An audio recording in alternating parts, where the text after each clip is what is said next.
Who was Damilola Taylor? Damilola Taylor was born on the 7th of December 1989. In the summer of 2000, his family moved from Nigeria to London, and a few months later, Damilola was captured by CCTV leaving the library on his way home, only to be found 15 minutes later bleeding to death in a concrete stairwell, soon succumbing to his stabbed leg wound. This death shocked the nation and ended up causing a number of trials and mistrials. It took 6 years of trials and retrials to finally convict the killers and cost £16 million. The family of Damilola Taylor doesn't feel as if they got justice for the killers, as they only served 4 years.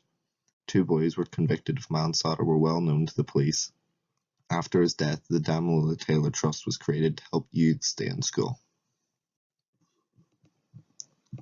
The first trial. In 2002, 4 youths, including two 16-year-old brothers, a 14-year-old and a 17-year-old boy, went on trial at the Old Bailey for the murder of Damilola Taylor.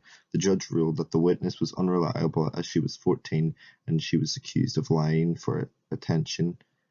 All 4 youths were acquitted of all charges. The defense made a strong case that Damilola Taylor fell on a shard of glass that killed him. New evidence.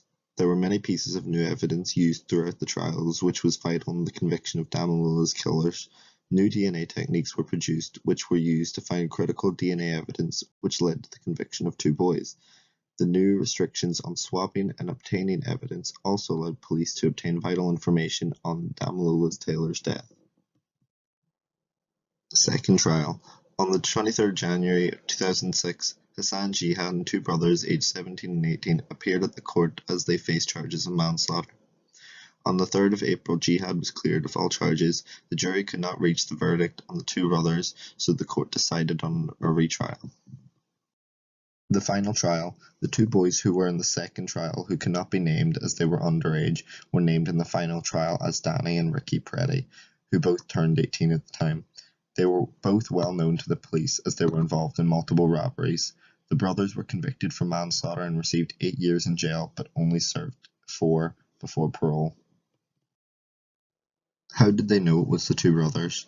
Damilola's blood was found on a white Reebok trainer belonging to one of the brothers, and the fibers from Damilola's trousers that he was wearing that day were found on both boys' clothing.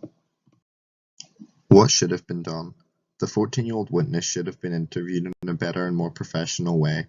A better analysis should have been made on the evidence collected to make sure all the information contained was identified. The brothers' phones should have been checked for information. In this case, the criminal justice system served the interest of the defendant rather than the victim.